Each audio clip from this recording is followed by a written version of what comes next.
Welcome to A9 TV. ముందుగా headlines చూద్దాం. నేడు పోలవరం ప్రాజెక్టును పరిశీలించిన చంద్రబాబు అధికారులతో సమీక్ష అనంతరం మీడియా సమావేశం. 2019లో టీడీపీ గెలిచి ఉంటే 2020 చివరి నాటికి పోలవరం పూర్తయ్యేదని వెల్లడి. కానీ ఇప్పటి పరిస్థితుల్లో మరో 4 ఏళ్లు పడుతుందని వివరణ. రాజకీయాలు ఉండడానికి అర్హత లేని వ్యక్తివా ఇలా జరిగిందని వ్యాఖ్యలు. రిషికొండ భవనాన్ని జగన్ ఇల్లుగా చూపించడం మానుకోండన్న గుడివాడ అమర్నాథ్. తాము మళ్లీ అధికారంలోకి వస్తే విశాఖ నుంచే పాలించాలని అనుకున్నామని వెల్లడి. ఐఏఎస్ అధికారులతో కమిటీ వేశాకే భవనాలు నిర్మించామని వివరణ. రాష్ట్రపతి, ప్రధాని, గవర్నర్ వంటి వారి ఆతిథ్యానికి వాటిని వాడుకోవచ్చని సూచన. ప్రజలను తప్పుదోవ పట్టించే చర్యలు మానుకుంటే మంచిదని సలహా. రాష్ట్రంలో పెండింగ్ లో ఉన్న ప్రతి ప్రాజెక్టును పరిశీలిస్తానన్న మంత్రి నారా లోకేష్. రాష్ట్రానికి పెట్టుబడులు ఎలా తీసుకురావాలో అధినేత చంద్రబాబు ఆదేశానుసారం పనిచేస్తామన్న ఐటీ మంత్రి హోదాలో మొదటిసారి తన సొంత నియోజకవర్గంలో పర్యటించిన రాష్ట్ర ఐటీ శాఖ మంత్రి మంగళగిరి ఎమ్మెల్యే. సింహాద్రి అప్పన్నను దర్శనం చేసుకున్న హోంమంత్రి అనిత. కొందరు పోలీసులు వైసీపీకి తొత్తులుగా పనిచేశారని వ్యాఖ్యలు. వారిలో ఇంకా వైసీపీ రక్తం ప్రవహిస్తున్నట్లుందని వ్యంగ్యం. శాంతి భద్రతల విషయంలో ఎవరు తప్పు చేసినా వదిలిపెట్టబోవని స్పష్టీకరణ.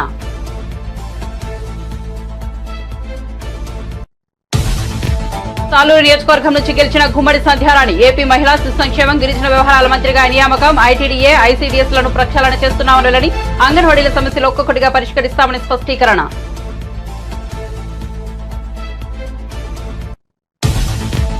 బ్రేకింగ్ స్విస్ కోసం కొన్ని మీడియా సంస్థలు తప్పుడు ప్రచారం చేస్తున్నాయంటూ హరీష్ రావు ఫైర్. ఇకపై తన విషయంలో ఇలా తప్పుడు ప్రచారం చేయడం మానుకోవాలని సూచన. లేని పక్షంలో లీగల్ నోటీసులు ఇస్తానంటూ హెచ్చరిక.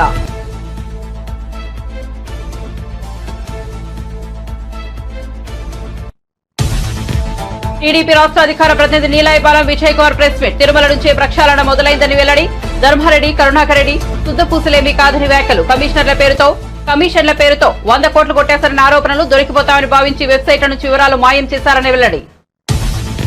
మంత్రి కోమిరెడ్డి వెంకటరెడ్డికి నల్గొండ ఔటర్ రింగ్ రోడ్డు భూ నిరాశితుల సెగ. నల్గొండ రింగ్ రోడ్డు నల్లహండ్లు మార్చాలని బాధితుల నిరసన. కాలం మీద పడ్డా కనికరం చూపించలేదని ఆవేదన. సీఎం రేవంత్ వచ్చినా చేసేదేమీ లేదని జారుకున్న మంత్రి కోమిరెడ్డి.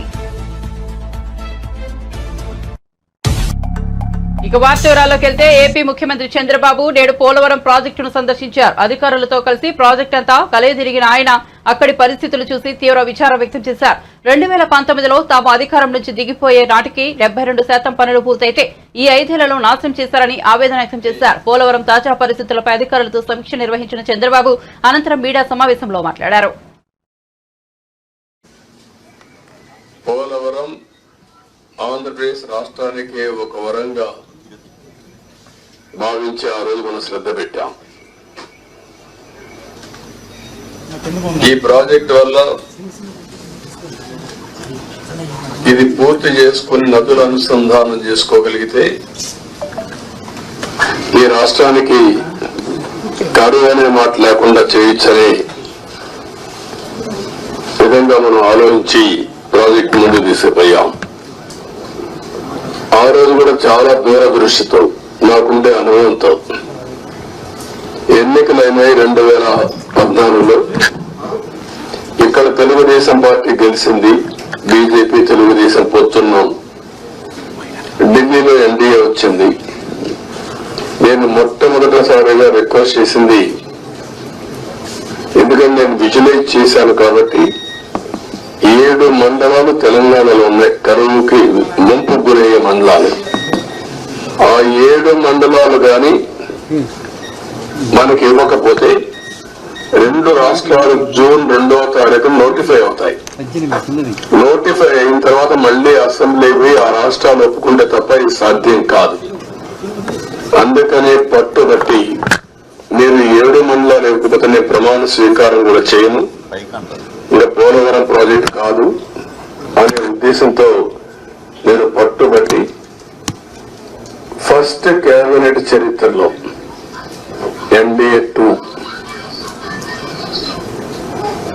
అసెంబ్లీలో మామూలుగా మెంబర్లంతా కూడా ఓట్ తీసుకున్న తర్వాత రెగ్యులర్ బిజినెస్ స్టార్ట్ అవుతుంది. మినిస్టర్స్ ని స్వేరింగ్ ఇన్ చేసి ఎంపీ ఓట్ తీసుకొని రెగ్యులర్ బిజినెస్ స్టార్ట్ అవుతుంది. అలాంటిది ఆర్డినెన్స్ ద్వారా ప్రెసిడెంట్ ఆఫ్ ఇండియాని కన్విన్స్ చేసి కొత్త ప్రభుత్వం వస్తున్న ఆర్డినెన్స్ ఇవ్వాల్సిన అవసరం ఉండదు. ప్రెసిడెంట్ కూడా ఒప్పుకోడు. ఈ యొక్క అత్యవసర పరిస్థితిని ఆయనకు నచ్చజెప్పి ఒక కేబినెట్ మినిస్టర్స్ వెళ్ళి నచ్చజెప్పి తర్వాత కేబినెట్ పెట్టి ఈ యొక్క తీర్మానాన్ని పాస్ చేసి ఆర్డినెన్స్ తీసుకొచ్చి అది యాక్సెప్ట్ చేసిన తర్వాత పార్లమెంట్ సమన్ చేశారు. దానివల్ల 7 మండలాలు మనకు వచ్చాయి. ఆ 7 మండలాలు వచ్చాయి కాబట్టి మనం ప్రాజెక్టు కట్టగలిగాం. అప్పటికే ఈ ప్రాజెక్ట్ చాలా, ఒక మాటలో చెప్పాలంటే అనేక సంక్షోభాలు ఎదుర్కొంది. 2500లో ఈ ప్రాజెక్ట్ రాజశేఖర రెడ్డి గారు ప్రారంభించడం, అప్పుడే అవకతవకలు చేయడం, కాంట్రాక్టుల్ని క్యాన్సిల్ చేయడం, అక్కడి నుంచి ప్రాజెక్టు ఆటకెక్కడం, అక్కడి నుంచి వాళ్ళందరూ కోర్టులకు వెళ్ళిపోవడం, ఇక్కడ కూడా land acquisition project central place లో ల్యాండ్ ఎక్విజిషన్ చేయాలంటే వాళ్ళు కోర్టుకు వెళ్ళడం, right main canal, left main canal కాలువలు తవ్వాలంటే వాళ్ళు కోర్టులకు వెళ్ళిపోవడం, ఎన్ని లిటిగేషన్లు పెట్టాలో అన్ని లిటిగేషన్లు పెట్టి 2014 కంటే ముందు కిరణ్ కుమార్ రెడ్డి ముఖ్యమంత్రి అయిన తర్వాత టెండర్లు పిలిచాడు. అయ్యో కోర్టుకు పోయి గందరగోళం అయ్యి తర్వాత ఫైనల్ గా అన్ని కోర్టులు వెకేటే వచ్చింది. ఆ సమయంలో విభజన జరిగిన సమయంలో ఇది నేషనల్ ప్రాజెక్ట్ గా విభజన చట్టంలో పెట్టారు. ఇన్ని నానా అవస్థలు పడి ప్రాజెక్టు ఇప్పుడే కాదు, ఈ ప్రాజెక్టు కన్సీవ్ చేసి చూస్తే 1940లోనే కన్సీవ్ చేశారు బ్రిటిష్ వాళ్ళు. అప్పటి నుంచి ముందుకు వెనక్కి రావడం, అప్పుడు కూడా 300 టీఎంసీ నుంచి 700 టీఎంసీ ఇంకా హైట్ కూడా పెంచి కట్టాలని చెప్పి అనుకున్నారు. కడాన మనకు వచ్చింది చూస్తే 45.72 మీటర్లు దీంట్లో కట్టినప్పుడు 194 టీఎంసీ ఆఫ్ వాటర్ స్టోర్ చేసేట్టుగా మనం దీన్ని పెట్టుకున్నాం. అంటే 194 టీఎంసీ వాటర్ పెట్టుకుంటే 320 టీఎంసీ ఆఫ్ వాటర్ వాడుకునే అవకాశం వస్తుంది. ఫ్లడ్ వాటర్ వచ్చినప్పుడు ఈ రిజర్వాయర్లు పంపించి అన్ని చేసే అవకాశం వస్తుంది. ఈ ప్రాజెక్టు చూస్తే ఉత్తరాంధ్ర గాని ఈ యొక్క ఈస్ట్ వెస్ట్ గోదావరి, కృష్ణా, గుంటూరు ఒక మాటలో ఋషికొండ భవనాల చుట్టూ వస్తున్న వార్తలపై వైసీపీ నేత మాజీ మంత్రి గుడివాడ అమర్నాథ్ స్పందించారు. ఆ భవనాలను ఎలా ఉపయోగించుకోవాలన్నది ఆలోచించడం మానేసి దానిని ఇంకా జగన్మోహన్ రెడ్డి ఇల్లుగాని చిత్రీకరించడాన్ని మానుకోవాలని టీడీపీ నేతలకు సూచించారు. విశాఖను తాము ఎగ్జిక్యూటివ్ క్యాపిటల్ చేయాలని అనుకున్నామని, కానీ అనేక అడ్డంకులు సృష్టించారని ఆగ్రహం వ్యక్తం చేశారు. తాము మళ్లీ అధికారంలోకి వస్తే విశాఖ నుంచే పాలించాలని అనుకున్నామని, ఐఏఎస్ అధికారులతో కమిటీ వేసిన తర్వాత ఋషికొండలో భవనాలు నిర్మించినట్టు పేర్కొన్నారు. ప్రభుత్వ ధనం దుర్వినియోగం గురించి మాట్లాడాల్సి వస్తే 2014 నుంచి 2019 జరిగిన దానిపైన మాట్లాడాల్సి వస్తుందన్నారు. తాము ఇప్పుడే విమర్శలు చేస్తే అధికారం కోల్పోవడాన్ని జీర్ణించుకోలేక చేస్తున్నామని అనుకుంటున్నారని, అలాంటి విషయాల జోలికి పోవడం లేదని తెలిపారు. గత 5 సంవత్సరాలు 2014 నుంచి 2019 మధ్యలో 5-6 వేల కోట్ల రూపాయలు అమరావతి మీద కేవలం తాత్కాలిక భవనాల మీద ఖర్చు పెట్టారు. తాత్కాలిక భవంతులు కట్టి వేల కోట్ల రూపాయలు ఖర్చు పెట్టేటువంటి కార్యక్రమం చేశారు. ఇది శాశ్వత నిర్మాణాలు. అవి ప్రభుత్వానికి సంబంధించింది, ప్రభుత్వం వినియోగించాల్సినటువంటి అవసరం ఉంది, ప్రభుత్వం దానికి సంబంధించినటువంటి నిర్ణయాలు తీసుకోవాల్సినటువంటి అవసరం ఉంది. అవి తీసుకోవడం మానేసి ఊర్లో వెనకాతలు ఉన్న కార్యకర్తలందరినీ కూడా అందులోకి తీసుకుని వెళ్ళిపోయి రేపు చీఫ్ గెస్ట్లు ఎవరన్నా వస్తారు, పెద్దలు ఎవరన్నా వస్తారు, రాష్ట్రపతి వస్తారు, లేకపోతే ప్రధానమంత్రి వస్తారు, మీరు మొత్తం అంతా కూడా కెమెరాలో ప్రతి ఒక్కటి చూపించారు అంతనా. అంటే ఒక చీఫ్ గెస్ట్ లో లేకపోతే విఐపీసో వివిఐపీసో ఉండేటువంటి దాన్ని ఆ బ్లూ ప్రింట్ అసలు బయటికి వెళ్ళడానికి లేదు. గతంలో మేము ప్రారంభించినప్పుడు కూడా మీరు అందరూ అడిగారు, నేను మంత్రిగా ఉన్న ప్రారంభంలో నేను కూడా పాల్గొన్నా.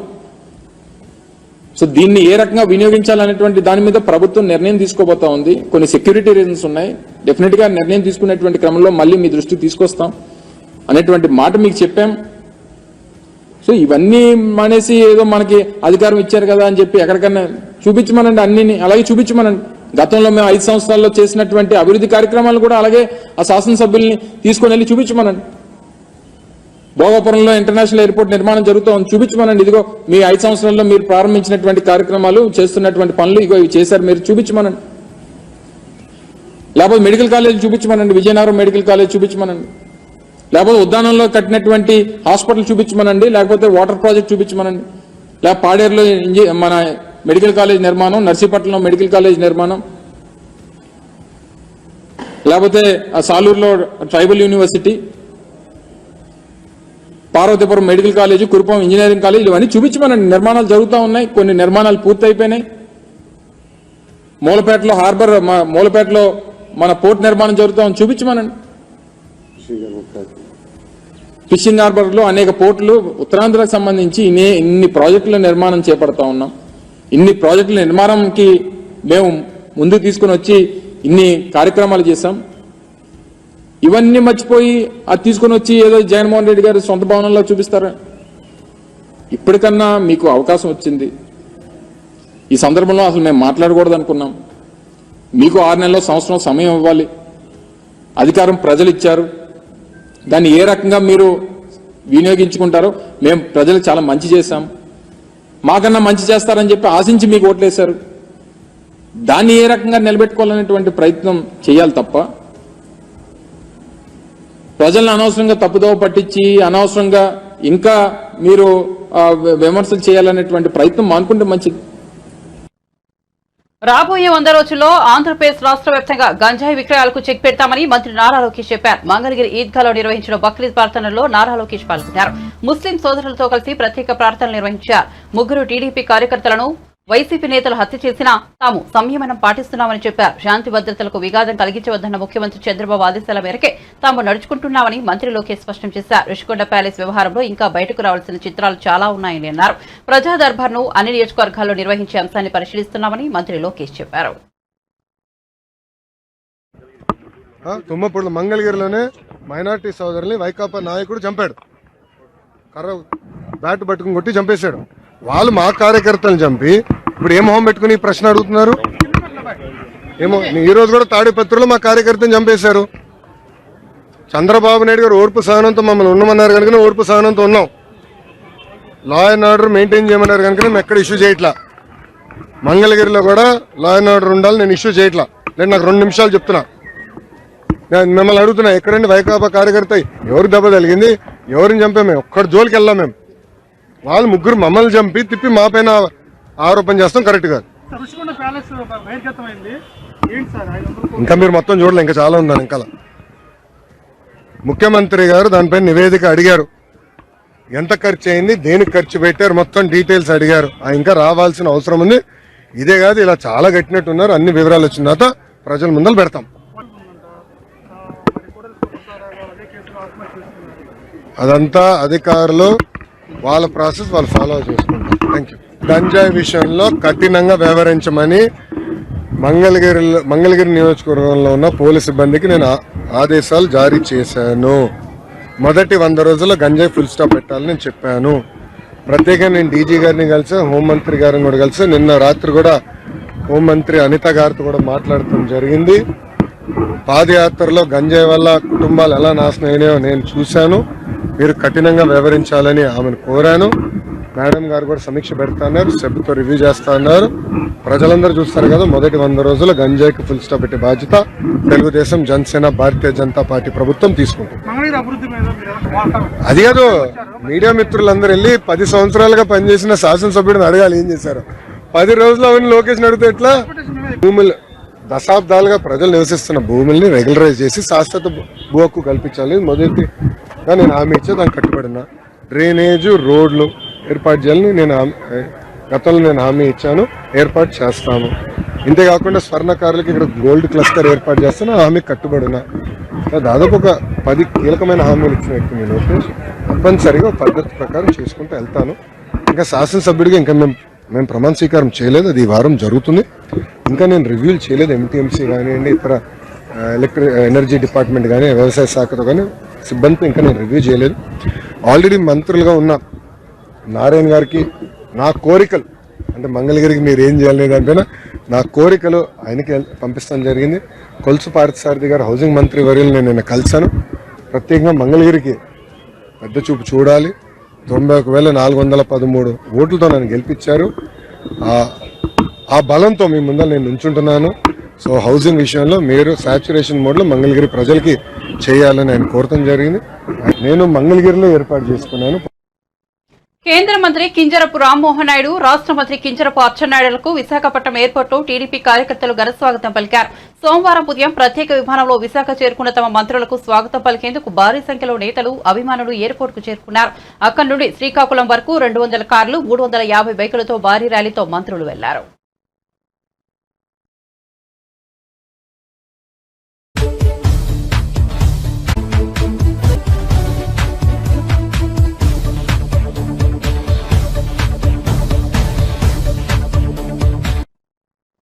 రింగ్ రోడ్ నిర్మాణంలో భాగంగా ఇల్లు, స్థలాలు కోల్పోతున్న బాధితులు నల్గొండలో రోడ్లు, భవనాల శాఖ మంత్రి కోమిరెడ్డి వెంకటరెడ్డిని గౌరవ్ చేశారు. తమకు న్యాయం చేసే వరకు కదలనిచ్చేది లేదని రోడ్డుపై బైఠాయించారు. కొందరు మహిళలు కాళ్లు పట్టుకుని ప్రాధేయపడినా ఫలితం లేకపోయింది.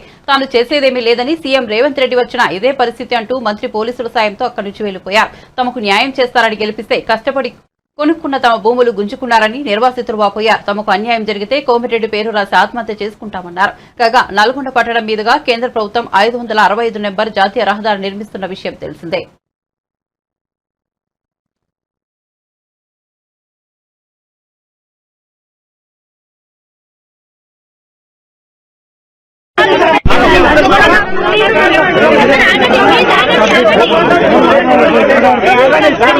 $30 లక్షలు వస్తుందని అల్లుడికి చెప్పి నేను బిడ్డని ఇచ్చిన.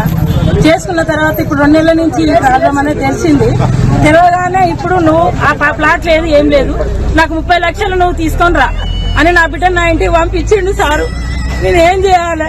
నా బిడ్డకి అది కట్నం ఇచ్చిన నేను చేతగాని పరిస్థితి, కష్టం చేసుకోలేని స్థితికున్నా నేను ఆత్మహత్య తప్ప నేను ఏం చేసుకోలేను. నా బిడ్డ ఏడుపు, నేను ఏడుపు, ఏం చేయాలో మాకు అర్థం కావట్లేదు. న్యాయం చేస్తారనే 2 నెలల నుంచి తిరుగుతున్నాము, ఎవరు ఏం పట్టించుకుంటలేరు మా బాధ. మాకేం చేస్తారో మాకు చేస్తారని మీకు గెలిపించుకున్నాము. మాకు అన్యాయం చేయొద్దు, మేము ఆత్మహత్య చేసుకుంటాం సార్. కోమటిరెడ్డి వెంకటరెడ్డి పేరు చెప్పి రాసి పెట్టి మరి ఆత్మహత్య చేసుకుంటాము. మాకు అన్యాయం అయితే జరుగుతుంది, మాకు న్యాయం చేయాలని కోరుకుంటున్నాం. మాకేదేమొద్దు, మా ప్లాట్లు మాకు ఉండాలి, మాకు ఇంకేమొద్దు సార్. మాకు ఇచ్చిన ప్లాట్లు మాకు ఉండాలి, మా ప్లాట్లంగా పోవద్దు, మేము నష్టపోవద్దు సార్, మాకు నష్టపోవద్దు. మీరు ఎక్కడైనా చేసుకోండి, ఆఫ్టర్ 3 అనేది ఒకటి రద్దు చేయండి. ఉన్న దగ్గర తీసుకోండి సార్, మా కాడ తీసుకోకూరి, మమ్మల్ని అన్యాయం చేయకూరి. ఏపీ హోంమంత్రి, టీడీపీ ఫైర్ బ్రాండ్ మహిళా నేత వంగల్పూరి అనిత సింహాద్రి అప్పమ్మను దర్శించుకున్నారు.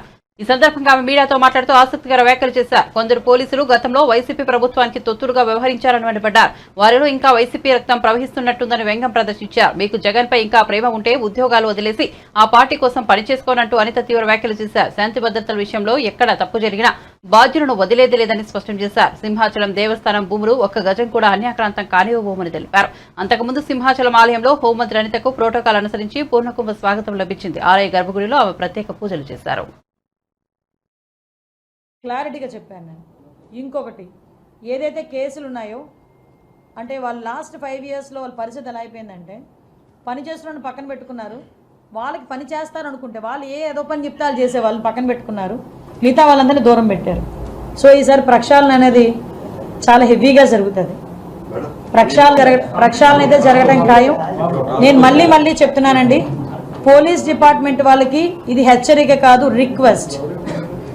పోలీస్ డిపార్ట్మెంట్ వాళ్ళకి ఇది రిక్వెస్ట్. మీకు ఇంకా వైఎస్ఆర్సీపీ మూలాలు ఉంటే గనక ముందు మేము తొలగించుకోలేకపోతున్నాము అనుకుంటే గనక పక్కకు తప్పుకోండి. ప్రజల గురించి పనిచేసే వాళ్ళని, ప్రజా సంక్షేమం గురించి పనిచేసే వాళ్ళని మేము తెచ్చుకొని మేము పని చేయించుకుంటాం. ఇది రిక్వెస్ట్, నాట్ ఏ వార్నింగ్.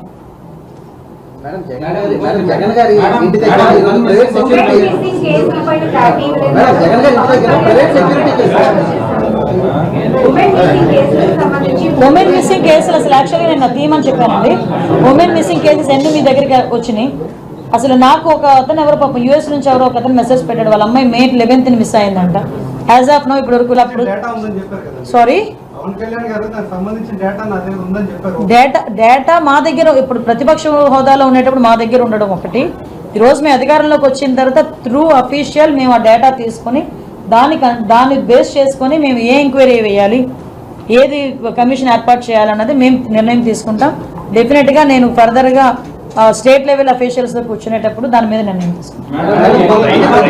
ప్రతిపక్ష నాయకులు ఇంట్లో మీద కొంతమంది నాయకులు వెళ్ళి డైరెక్ట్ గా రాళ్ళేస్తుంటారు కానివ్వండి చేస్తున్నారు కదా. నీ క్వశ్చన్ ఒక మాట చెప్తాను. ఇప్పుడు ఎవరికి వాడు కొట్టుకుని నాకు దెబ్బ తగిలిందంటే నేనేం చేయలేను. కానీ ఎందుకు ఈ మాట చెప్తున్నానంటే మీరు అనుకోవచ్చు, మేడం మొన్నటి వరకు మీరు ప్రతిపక్షంలో ఉన్నారు కదా, చాలా చాలా చెప్పారు కదా అని మీరు అనుకోవచ్చు. ఒక్కసారి ఆలోచించండి. ప్రజలు మాకు ఇచ్చిన మ్యాండేట్ 151 కాదు, 164. రాష్ట్రం మొత్తం మీద చూసుకుంటే 11 మంది అవతల ఎమ్మెల్యేలు ఉన్నారు, 164 మంది మా ఎమ్మెల్యేలు ఉన్నాం.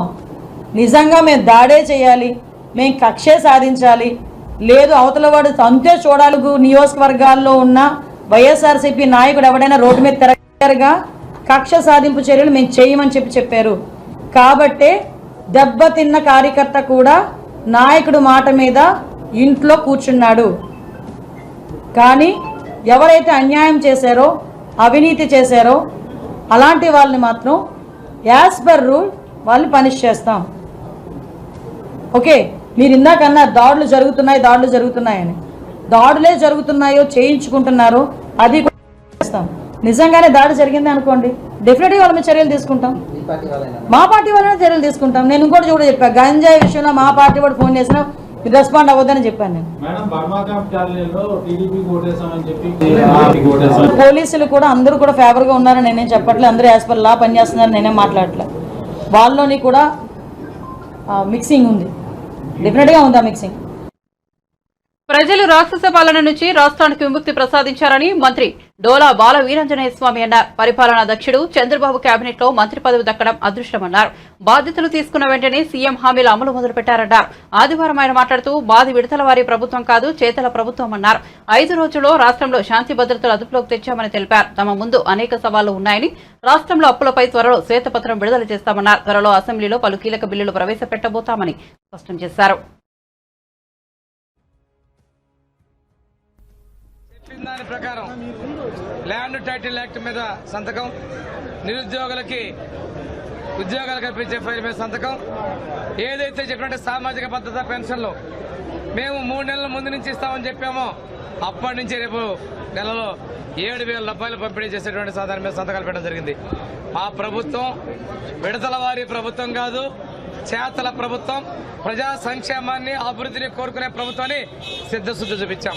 శాంతి భద్రతలో అదుపు తప్పుతున్న ఈ రాష్ట్రంలో వచ్చినటువంటి 5 రోజుల్లోనే శాంతి భద్రతలు కంట్రోల్ చేయగలిగామంటే ఇది మా నాయకుడి సత్తా అనేది చేస్తా ఉన్నాం. ఈ రోజున చాలా సవాళ్లు ఉన్నాయి. రాష్ట్రం అప్పుల్లో ఉంది. వీటన్నిటి మీద శ్వేతపత్రాలు త్వరలో విడుదల చేయబోతున్నాం. అంతేకాకుండా రేపు అసెంబ్లీలో పలు కీలక బిల్లులు ఈ రాష్ట్రంలో ప్రవేశపెట్టబడుతున్న విషయాన్ని మీకు తెలియజేస్తున్నాం. తాను పార్టీ మారుతున్నట్లు జరుగుతున్న ప్రచారంపై మాజీ మంత్రి బీఆర్ఎస్ నేత హరీష్ రావు తాజాగా కీలక వ్యాఖ్యలు చేశారు. సోమవారం తెలంగాణ భవన్లో నిర్వహించిన మీడియా సమావేశంలో మాట్లాడిన ఆయన బ్రేకింగ్ వ్యూస్ కోసం సోషల్ మీడియా వేదికగా కొన్ని మీడియా సంస్థలు తప్పుడు ప్రచారం చేస్తున్నాయని ధ్వజమెత్తారు. పలు రకాలుగా తనపై తప్పుడు ప్రచారం చేస్తున్నాయంటూ ఫైర్ అయ్యారు. తాను కాంగ్రెస్ లోకి వెళ్తానని కొందరు రాస్తే మరికొందరు బీజేపీలోకి చేరుతున్నట్లు, ఇంకొందరు బీఆర్ఎస్ వర్కింగ్ ప్రెసిడెంట్ కాబోతున్నట్లు తమకు తోచిన విధంగా రాస్తున్నారని మండిపడ్డారు. ఇలాంటి వాటి కారణంగా నేత క్రెడిబిలిటీ దెబ్బతింటుందని ఆగ్రహం వ్యక్తం చేశారు. ఇకపై తన విషయంలో చాలా తప్పుడు ప్రచారం చేయడం మానుకోవాలని సూచించారు. తన క్రెడిబిలిటీని పార్టీ ప్రతిష్టను దెబ్బతీసే ప్రయత్నం చేస్తే చట్టపరంగా వెళ్లడం జరుగుతుందని హెచ్చరించారు. ఏదైనా ఉంటే తనతో మాట్లాడి నిజ నిజాలు తెలుసుకున్న తర్వాత రాయాలని తెలిపారు. ఒక చిన్న అప్పీలు, ఏమనుకోకండి, 3 ప్రధానమైన అంశాలైన ఒక చిన్న అంశం లాస్ట్ ఒకటి నా పర్సనల్ అప్పీల్ అవుతుంది. ఈ మధ్య సోషల్ మీడియాలో ఏమైందే, ఈ వ్యూస్ కోసం ఈ తంబులు అంటారు కదా, నాకు కుదరదు, తంబు నెయిల్స్ కోసం సెన్సేషనల్ హెడ్డింగ్స్ పెడుతున్నారు. హరీష్ రావు బీజేపీలోకి పోయిండని, హరీష్ రావు కాంగ్రెస్లోకి పోయిండని, ఇంకేందో అయిందని, వర్కింగ్ ప్రెసిడెంట్ అయిందని, ఇవన్నీ అనవసరంగా మీ వ్యూస్ కోసమో బ్రేకింగ్ల కోసమో ఇట్లా ఒక నాయకుడి నిబద్ధత మీద, ఒక నాయకుడిని క్రెడిబిలిటీని మీరు వాడుకోవడం అనేటువంటిది మంచిది కాదు. I appeal to all the media houses, particularly social media, ఇలాంటివి మానుకోండి. మీకు అంతా ఏదన్నా అనుమానం ఉంటే డైరెక్ట్గా నాతో మాట్లాడి పెట్టండి. కానీ ఇట్లా పెట్టడం ద్వారా ఏమవుతుందంటే లీడర్ క్రెడిబిలిటీని దెబ్బతీసేది మంచిది కాదు. నేను కూడా ఇంకా తప్పని పరిస్థితి, భవిష్యత్తులో ఇట్లాంటి రిపీట్ అయితే అవసరమైతే లీగల్ నోటీసులు ఇవ్వడానికి, చట్టపరమైన చర్యలకు కూడా వెనుకాడమని నేను వారికి తెలియజేస్తా ఉన్నా. దయచేసి మీ థంబ్నెయిల్స్ను వాస్తవాలు ఉంటే పెట్టండి తప్ప మీకోసం మీరు లేని పెట్టి ఇట్లా మా క్రెడిబిలిటీని మా పార్టీని దెబ్బతీసే విధంగా వ్యవహరించొద్దని నేను ఇప్పటికీ చాలాసార్లు కూడా చెప్పున్నాను. కానీ మళ్ళీ ఇట్లా మీరు ఈ సోషల్ మీడియాలో ఇలాంటివి కూడా పెట్టకూడదని చెప్పి వారికి విజ్ఞప్తి చేస్తూ ఫర్దర్గా ఎవరైనా ఇట్లాంటివి పెడితే, ఎందుకంటే మా బాస్ మా నాయకుడు మా కేసీఆర్ ఏం చెప్తే ఒక కార్యకర్తగా నడిచే వ్యక్తిని నేను. ఇష్టం వచ్చినట్టు వాళ్ళు వర్కింగ్ ప్రెసిడెంట్ అని పెడతారు, వాడు కాంగ్రెస్లో పోతాడని పెడతాడు, వాడు బీజేపీలోకి పోతాడు, ఇవన్నీ ఉంటాయి అసలు ఇట్లా. నేను చాలాసార్లు స్పష్టంగా చెప్పాను, మీ బ్రేకింగ్ల కోసం, మీ లైక్ల కోసం, మీ వ్యూస్ కోసం, మీ రేటింగ్ల కోసం ఒక నాయకుడి యొక్క నిబద్ధతను నిజాయితీని దెబ్బతీయొద్దని, ఇలాంటివి మానుకోవాలని చెప్పి నేను విజ్ఞప్తి చేస్తాను. టీడీపీ రాష్ట్ర అధికార ప్రతినిధి నీలహైపాలెం విజయ్ కుమార్ మీడియా సమావేశం నిర్వహించారు. తిరుమల నుంచే రాష్ట్రంలో ప్రక్షాళన మొదలైందని అన్నారు. ధర్మారెడ్డి రిటైర్మెంట్ ఇచ్చినంత మాత్రాన, కరుణాకర్ రెడ్డి రాజీనామా చేసినంత మాత్రాన ఇద్దరు శుద్ధపూసలైపోతారని వ్యంగ్యం ప్రదర్శించారు. శ్రీవాణి ట్రస్ట్ పేరుతో, సమరత సేవా ట్రస్ట్ కు నిధుల పేరుతో దోపిడీ జరిగిందని ఆరోపించారు. ఆ 5 ఏళ్లలో తిరుమలలో హిందూ వ్యతిరేక కార్యక్రమాలు, అవినీతి, అక్రమాలు ఎన్నో జరిగాయని విజయ్ కుమార్ మండిపడ్డారు. ధర్మారెడ్డి, వైవి సుబ్బారెడ్డి, కరుణాకర్ రెడ్డి, జగన్మోహన్ రెడ్డి నేతృత్వంలో తిరుమలను భ్రష్టు పట్టించారని ధ్వజమెత్తారు. ఎందుకంటే ఈ 5 సంవత్సరాల్లో తిరుమలలో జరిగినన్ని అవినీతి పనులు, అక్రమాలు, హిందూ ధర్మానికి వ్యతిరేకంగా జరిగిన పనులు, రకరకాల అడ్మినిస్ట్రేటివ్ ల్యాప్సెస్, ఇవన్నీ 5 సంవత్సరాల్లో ఎంత ఒక తిరుమల లాంటి ఒక పుణ్యక్షేత్రంలో జరగకూడని పనులన్నీ అవినీతిపరమైన పనులన్నీ పూర్తిగా అక్కడ అధికారుల పర్యవేక్షణలో, ఇంకా చెప్పాలంటే అప్పటి ముఖ్యమంత్రి గారికి తెలిసి ఆయనకు అనుసరణలోనే బహుశా జరిగాయేమో. వీటన్నిటికీ ఒక మేజర్ కారణం ధర్మారెడ్డి గారు ఈ నెల 30వ తేదీన రిటైర్ అయిపోతున్నారు. ఇంకో వ్యక్తి వైవి సుబ్బారెడ్డి గారు, ఆ తర్వాత చివరిలో వచ్చిన చైర్మన్ కరుణాకర్ రెడ్డి గారు. ఈ ధర్మారెడ్డి గారు, వైవి సుబ్బారెడ్డి గారు, కరుణాకర్ రెడ్డి గారు, ఈ రెడ్డి గారు అందరూ కలిసి వైసీపీ యొక్క అధ్యక్షుడు అప్పటి ముఖ్యమంత్రి గారి నేతృత్వంలో పూర్తిగా తిరుమలని భ్రష్టు పట్టించారు. సరే, రకరకాల ఇష్యూలు జరిగాయి. ఆయన 30వ తేదీ నేను వెళ్ళిపోతున్నాను కాబట్టి నన్ను ఈవో నుంచి తీసేశారు. ఇప్పుడు ఆయన కేవలం అడిషనల్ ఈవో కాబట్టి నేను మధ్యాహ్నం ఆయన ఇంటిని కూడా వేకేట్ చేశారు. తిరుపతిలో వేకేట్ చేసేసి 2 లారీల్లో ఆయన సామాన్లన్నింటినీ పంపించేశారు. సరే, ఇప్పుడు ఇంకొక బులెటిన్ ముగించే ముందు హెడ్లైన్స్ మరోసారి చూద్దాం. నేడు పోలవరం ప్రాజెక్టును పరిశీలించిన చంద్రబాబు అధికారులతో సమీక్ష అనంతరం మీడియా సమావేశం. 2019లో టీడీపీ గెలిచి ఉంటే 2020 నాటికి పోలవరం పూర్తయ్యేదని వెల్లడి. కానీ ఇప్పటి పరిస్థితిలో మరో 4 ఏళ్లు పడుతుందని వివరణ. రాజకీయాల్లో ఉండడానికి అర్హత లేని వ్యక్తి వల్ల ఇలా జరిగిందని వ్యాఖ్యలు.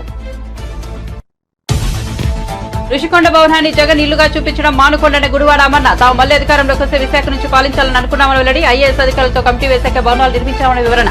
రాష్ట్రపతి, ప్రధాని, గవర్నర్ వంటి వారి ఆతిథ్యానికి వాటిని వాడుకోవచ్చని సూచన. ప్రజలను తప్పుదోవ పట్టించే చర్యలు మానుకుంటే మంచిదని సలహా. రాష్ట్రంలో పెండింగ్ లో ఉన్న ప్రతి ప్రాజెక్టును పరిశీలిస్తానన్న మంత్రి నారా లోకేష్. రాష్ట్రానికి పెట్టుబడులు ఎలా తీసుకురావాలో అధినేత చంద్రబాబు ఆదేశానుసారం పనిచేస్తానన్న ఐటీ మంత్రి. మంత్రి హోదాలో మొదటిసారి తన సొంత నియోజకవర్గంలో పర్యటించిన రాష్ట్ర ఐటీ శాఖ మంత్రి మక్కలగిరి ఎమ్మెల్యే.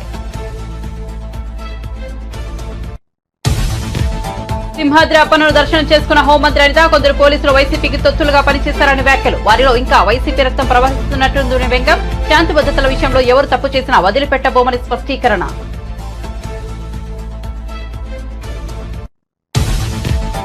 తాలూరు నియోజకవర్గం నుంచి గెలిచిన గుమ్మడి సంధ్యారాణి. ఏపీ మహిళా శిశు సంక్షేమం, గిరిజన మహిళల శాఖ మంత్రిగా నియామకం. ఐటీడీ, ఐసీడీసీలను ప్రక్షాళన చేస్తున్నామని వెల్లడి. అంగన్వాడీల సమస్యలు ఒక్కొక్కటిగా పరిష్కరిస్తామని స్పష్టీకరణ.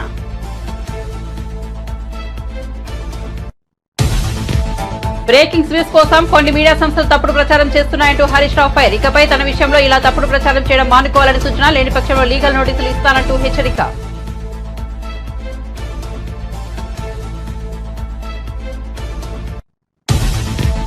టీడీపీ రాష్ట్ర అధికార ప్రతినిధి నీలహైపాలెం విజయ్ కుమార్ ప్రెస్ మీట్. తిరుమల నుంచే ప్రక్షాళన మొదలైందని వెల్లడి. ధర్మారెడ్డి, కరుణాకర్ రెడ్డి శుద్ధపూసలేవి కాదని వ్యాఖ్యలు. కమిషన్ల పేరుతో 100 కోట్లు కొట్టేస్తారనే ఆరోపణలు. దొరికిపోతామని భావించి వెబ్సైట్ నుంచి వివరాలు మాయం చేశారని వెల్లడి.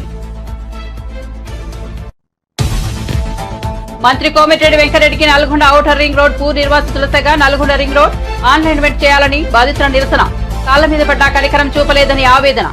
సీఎం రేవంత్ రెడ్డి వచ్చినా చేసేదేమీ లేదని జారుకున్న మంత్రి కోమిటిరెడ్డి. మరిన్ని అప్డేట్స్ కోసం చూస్తూనే ఉండండి A9 TV.